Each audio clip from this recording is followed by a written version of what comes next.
saw some really fabulous shops, and I saw some really, frankly, awful shops. You'd think that with being creative, being a floristry, that all shops would be quite creative, artistic, beautiful, but I think we get bogged down with running our businesses and doing the floristry and serving customers. We neglect our shops a little bit in some circumstances. I mean, I know I do sometimes. For example, the other day we took a photograph of our window display, and I noticed that our frame the paint had all chipped away.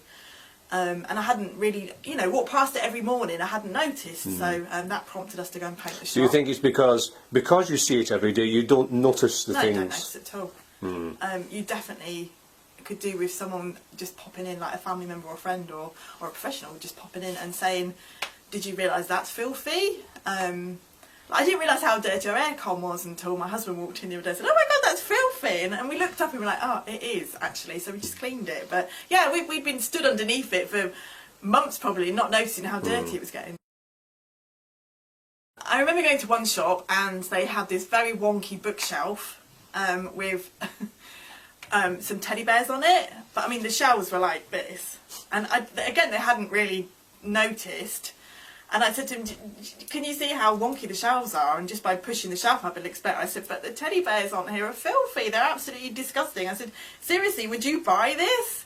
And it's only when you start really analysing things like that, and you look at them as a consumer, not as a shop owner, you think, "Oh, actually, these teddy bears."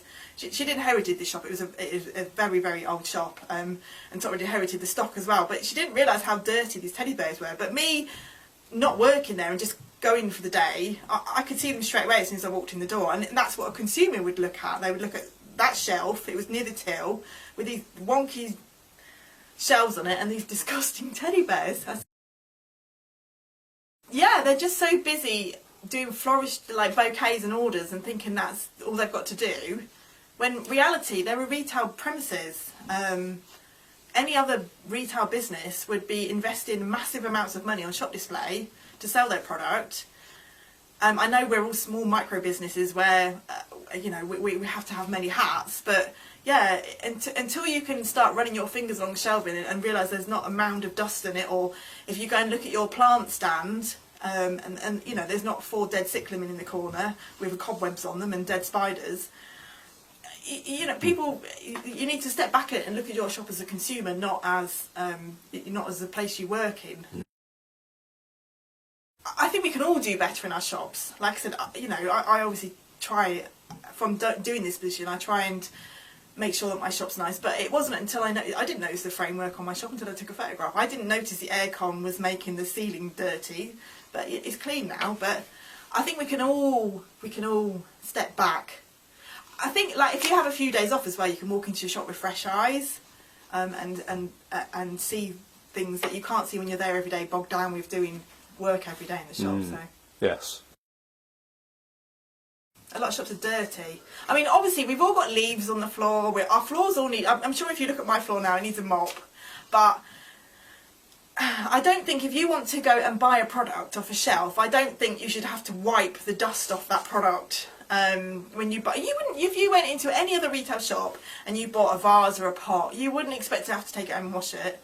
You wouldn't expect to run your fingers along a shelf in a shop and it'd be absolutely filthy. And I think, I mean, obviously in floristry, it is slightly more dirty. We deal with water and compost and things. It is going to be more of a dirty environment than a clothes shop, for example. But still, you expect your stuff to be clean when you're buying it. But yeah, that was quite alarming. How dirty some flower shops were. Yeah, plants, for example, and just buy a tray of plants, bung it out, stick a price tag in it. We would never sell them, and then I'd ask the owner, do you sell a lot of them like that? No, not really. They just kind of sit there and then die. Every single plant that we get in, we gift wrap it. We put it in a pot. We gift wrap it. We do something with it, so it makes it a gift, because we're in the business of selling gifts, basically, in a flower shop. Just a tray of plants. I mean, some plants, like bedding plants, things like that, you don't need to gift wrap them, but just like a tray of cyclamen or a tray of clanchos or something, as you can see here, we put them in pots. We do something with them, and I think that surprised me that a lot of shop owners didn't do that with their products. They didn't make them gifts. They weren't pick up and goes. They weren't ready to go. Yes. But it is really important, and I think customers coming into your shop they're going to come back if they've had a good experience and it's a lovely shop and it's pretty and there's stuff in there for them to buy. If there's nothing for them to buy, they're not going to come back in again, are they? Yes. I remember going to one shop and they sold mobile phone cases, and I thought it was a bit of a random thing to sell in a flower shop, and I said, do these sell? And she said, no. And I said, well, why are they taking up retail space on your shelf? What is the point of them? They're dirty, they're disgusting, you've had them forever, you can see you've had them forever, they don't sell. What is the point of them? Just get rid of them. I know you paid an outlet for them in the instance, but they're not selling, so you can put something beautiful there that will sell, just get rid of them. One thing you could do, and I've suggested to many florists, is make up your next day's orders, put them out for sale. If they don't sell, they're there ready in the morning for you to deliver. You've not lost anything. But if you get a customer coming in, and especially this day and age, everybody wants something quick, they want it now. If there's nothing for them to take away, they're just going to go away and they're going to go to the supermarket and pick up a bunch of flowers. So you need stuff made. So you've got things that are ready to pick up, a gift to pick up and go. Yeah, totally. All the time. And not only is it a pick up and go gift, but if somebody wants a delivery next week, at least you can show them an example of your work. So yeah, that's such a price point. Rather than them thinking, I'm just going to spend the minimum all the time. If you can show them something lovely at 40, 50, 60 pounds, then hopefully you can upsell as well from it. So. Yes. Yeah, just look at your shop as a whole. Just literally go from corner to corner and look and just think, would I buy that?